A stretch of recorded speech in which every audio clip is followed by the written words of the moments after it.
Alright, handheld boar, that's enough. Welcome back, everybody, as today I will be taking a look at every Platinum Trophy of the Kingdom Hearts series and how they rank up against one another. Since I have just finished completing each one, I thought, why not discuss while they are still fresh in my mind? I'll be talking about Kingdom Hearts 1, 2, and 3, Rechain of Memories, Birth by Sleep, Dream Drop Distance, and Melody of Memory. I won't be counting 0.2 as it doesn't actually have a Platinum Trophy and is much shorter than the rest of the games. Games like Days and Recoded don't yet have fully fledged games, but fingers crossed on those, and hopefully I can update this ranking in the future. Also, you can get the Platinum Trophy for Kingdom Hearts 3 without beating Remind, so I'll not be counting the additional Remind trophies in my discussion. But I'll say it now, Risk Taker is the single best trophy in the series, and gave me a huge appreciation for Kingdom Hearts 3. Anyway, as for how I will determine which is good and which is not, I have made 4 criteria to rate each game: difficulty balance, organic progression, diversification, and overall enjoyment. Difficulty balance will take into account the balance when earning each trophy and making sure that it's not too easy or too hard, so it needs to be just right. Organic progression will be determined by how much extra time I have to spend on meaningless trophies that should normally come through going for the Platinum. For example, in Rechain of Memories, Riku has an extremely short story mode, but one trophy requires me to get him to level 99, which is practically impossible without sitting there for a few hours and mindlessly grinding. This is an example of bad organic progression, but we'll go over this for all games and how it's good or bad. Diversification takes into account the difference between trophies, and if I feel that I need to try out different aspects of the game as dictated by the Platinum Trophy. Enjoyment is the easiest to understand, as it's just how much I enjoyed the game while going for the Platinum and if it was worth my time. Without further ado, let's get right into the ranking. I think everybody knew where Rechain of Memories would fall in this tier ranking, but it's not because the game is bad or anything like that. I actively avoided this Platinum, but I did it most recently, and it doesn't come this low for the story or the card deck system, both of which I enjoy quite a bit. Recom loses a lot of points in organic progression, which I give it just a 1 out of 5. Like the example I gave in the intro, not only do you need to mindlessly grind to level 99 for Riku, but also for Sora, which would normally be fine if there was a more balanced way to get there, but it becomes a slog of doing the same battles over and over until you reach it. But maybe even more annoying would be collecting all enemy cards on Sora's side. The bosses are easy enough, with some becoming available after beating Riku's story, but the regular enemy cards are just painful. Even with getting quite a few on my trip up the castle, I was still decently far from my goal, and each card has a pitiful drop rate. There would be a simple solution to this in which Sora gets enemy card drops at a much higher clip when both Sora and Riku's stories have been completed. On the other end of the scale, I've given the difficulty balance a perfect 5 out of 5.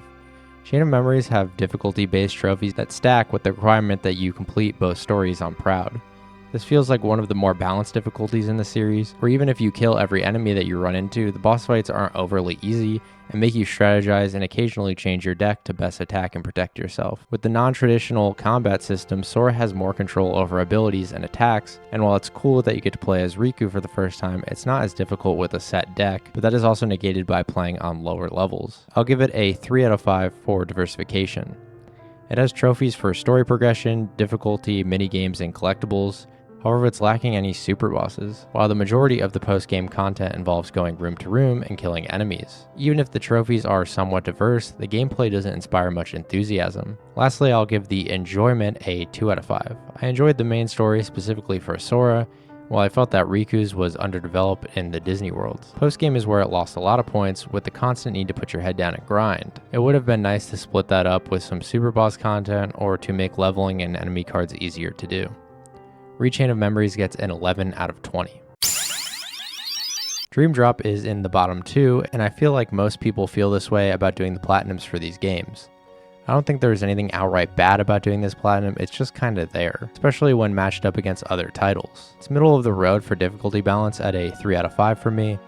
Weirdly, there are no difficulty-based trophies, but you still need to beat it on Proud to get particular Dream Eaters and the no experience ability needed for other trophies. With liberal abuse of Balloonra and Flow Motion, the game is pretty easy on Proud, with the only difficult portions coming in the world that never was, where I mostly had trouble with Ansem of all people. But the game is probably harder in the beginning before getting the balloon commands. There is a reason that these don't come back in KH3, they are broken as fuck. I think difficulty balance could have risen in the rankings if Julius was required to obtain the Platinum, and or they replace the secret portals with new super bosses. This leads me right into diversification, which still earns a 4 out of 5, but was dropped from a 5 due to the lack of post-game bosses, and could also benefit from those difficulty-based trophies.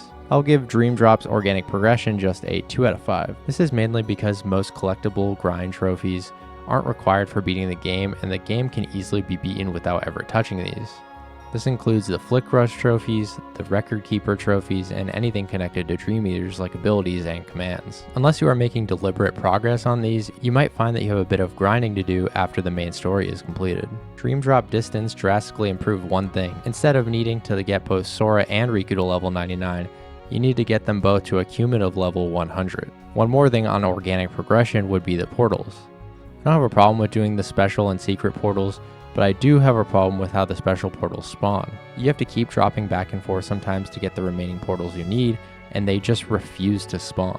This also would have been an easy fix, making it more likely to spawn unfinished portals after completing the others in the particular world. Because of all these things, I would give the enjoyment a 3 out of 5. Some aspects are frustrating or time consuming, while others are quite fun to do, so it falls in the middle of the pack here. Overall, Dream Drop gets a 12 out of 20. It doesn't give me any pleasure to do this, but Birth by Sleep is 5th. I feel like if Recom and DDD weren't actively including stuff that sucked, BBS might have fallen even further. This is in the most part because you have to do everything 3 times. If it were just once or even twice, it would have fared much better in my personal ranking. I will still give Diversification a 4 out of 5. It would be a perfect 5, being that it has everything a boy could want, with story, difficulty, super bosses, reports, and Mirage Arena trophies. But for me, it is definitely hurt by having to do it 3 times. As for its difficulty balance, I think it's solid. You have to clear the game on critical, which makes it a good challenge until you get a bunch of Thunder Surge commands that you could spam over and over with minimal brain thinky. The super bosses of Birth by Sleep take more strategizing and proper planning to get through, especially with the Himbo. I think Aqua and Ventus are significantly easier even at lower levels, as they have dodges that have more iframes, where you can consistently dodge over and over and no one can touch you. With that in mind, I'll give it a 3 out of 5. Speaking of 3 out of 5, I will give Organic Progression a 3 out of 5 as well. Luckily, they knew not to add a leveling trophy like getting each character to level 99, which is good. However, the Mirage Arena and Finish Command trophies can be a bit of an issue, especially when done 3 times. Mirage Arena in particular is completely optional throughout the story, so you may have to do quite a bit after each playthrough. They should have made each protagonist at least come here, so the player would be encouraged to finish the available parts of the arena in exchange for medals. Most of the issues hang on the fact that you have to do the same things each time, while it would have been nice for each of them to have their own unique post-game content. That brings me to enjoyment, which I will also give a 3 out of 5. I won't continue to harp on the same points, but I will say that I really love Birth by Sleep. It introduced fun lore and great new worlds and characters. I was having a lot of fun doing the platinum until I wasn't. Birth by Sleep gets a 13 out of 20. Placing right in the middle of the pack, Kingdom Hearts 3 is lacking any real difficulty when not taking Remind into account. With Remind, it would have been 1 or 2 for me personally. It gave me a great appreciation for the entry and its amazing combat. But without it, KH3 scores just a 1 out of 5 for difficulty balance. I think Square Enix wanted to make the game as accessible as possible to people re-entering the series from KH2 and people completely new to the series. Not to be confused, I mean just in terms of difficulty, as most people who have played other games in the series had little to no issue, even on proud or critical difficulties. Even in the Keyblade Graveyard, it doesn't feel difficult in the slightest, and with no notable super bosses, the Platinum really lacks oomph. On the opposite end of the spectrum, Kingdom Hearts 3 has excellent organic progression, and I'll give it a perfect 5 out of 5. Almost all trophies feel really well paced and feel like you're making good progress while leaving enough solid post-game content to dig into. Even with ones that seem tedious, like getting to level 99 and synthesizing all items, feel balanced and fair when juxtaposed with other games in the series. It always feels more rewarding than grating. For diversification, Kingdom Hearts 3 also gets a solid mark with 4 out of 5. It almost has everything, but is sorely lacking in the super boss department, which was eventually filled in 1 year later with Remind. Outside of the single battle gate, there are no other boss encounters for Sora to tackle. I think instead of having mob fights in every other battle gate, we could have fought more boss-like enemies.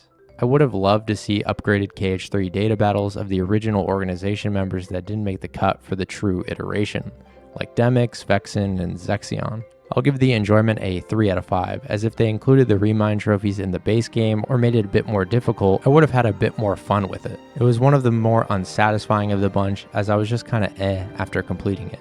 Kingdom Hearts 3 also gets a 13 out of 20. This may come as a shock to some, but goddamn do I love Kingdom Hearts music. I truly couldn't put this game down when I first played it, and I'm constantly wanting to go back to play the best tracks the game has to offer. So good I have it on both my PlayStation and Switch. When it comes to its Platinum Trophy, there are a slew of reasons that made it high on this list. The main reason is its difficulty balance, which is perfect, and I'll give a 5 out of 5. As someone who is not rhythmically inclined, I felt it left room for me to be bad at the game and still make progress towards the needed trophies. Getting perfect chains feels like the best way to properly balance the difficulty, and needing to do 50 on Proud felt like a challenge, but never a frustrating one. Even if you are a beast at these kind of games, there is Performer mode, which adds on an extra challenge without affecting progress too much. While One Button mode is for the rhythmically challenged like me, it still allows you to get the trophies. For organic progression, the game does a decent job, but one trophy single-handedly bumped it down to a 3 out of 5. The Enemy Buster trophy requires you to beat 100,000 enemies throughout the game, which sounds like a lot because it is. I found myself hovering around 60 to 70,000 enemies defeated by the time I'd finished every other trophy in the game. After some research, it seems like this is a pretty common issue for most players, and a lot of people have to play the same song over and over, or you can play it like me and play through the whole catalog of songs until you get it. I have to give the diversification a 1 out of 5, unfortunately. Even though the trophies present different challenges, they all have you playing through various songs, sometimes multiple times to reach your goal. Obviously, there's not much trophy diversity in a solely rhythm game. Melody of Memory is the state school fraternity of Platinums. No diversity. And I could say that because I used to be the president of a fraternity. Lastly, for enjoyment, it's one of my favorites at a 4 out of 5. As I said, I had a hard time trying to put this one down, and it is a piece of art that shows off Shinamura and the other Kingdom Hearts composers. With that said, Melody of Memory also gets a 13 out of 20. I think most people will agree with me that Kingdom Hearts 1 and 2 are the best and most well-rounded Platinums in the series. The first game slots in at the number 2 spot. The game encapsulates the adventuring aspects most prominently found in the original game. In terms of difficulty, the game doesn't feature a critical mode like future entries, but it can be argued that KH1 Proud is more difficult than KH2 Critical. There are quite a few roadblocks in the traditional story, and the super bosses are no pushovers even after level grinding. Kingdom Hearts 1 definitely has its jank, and that can lead to some frustration, so I'll give the difficulty balance a 4 out of 5. I think organic progression is probably the first game's worst aspect for this ranking. It is mainly held back by the gummy ship and synthesizing trophies. During the story, you will probably make little progress towards the trophies unless you are expressly going out of your way to do so. Synthesizing, especially, can feel like a constant grind with low drop rates for the rarer materials needed for the better items. With that, I'll give its progression a 3 out of 5. The game has amazing diversification of trophies, and I'll give it a 5 out of 5 out of the gate. It has everything and sets the standard for what a Platinum trophy should be, even if future titles fail to meet the bar. I will give the game a 4 out of 5 when it comes to enjoyment of the Platinum. This was the first Platinum that I did, and was at a point where I needed to get good and come back when completing the more difficult aspects of the Proud difficulty. Kingdom Hearts 1 gets a 16 out of 20. Lastly, and certainly not least, Kingdom Hearts 2 is used to coming in first in many different aspects. Let's start with its weaker categories and move up, but even its weaker categories outscored most of the other titles. For me, both difficulty balance and organic progression will get a 4 out of 5. Let's start with the difficulty. I did my first playthrough of the base game on Critical, and it felt extremely fair and balanced. For harder bosses, I would give it a few goes before adapting to what was needed and defeating the boss.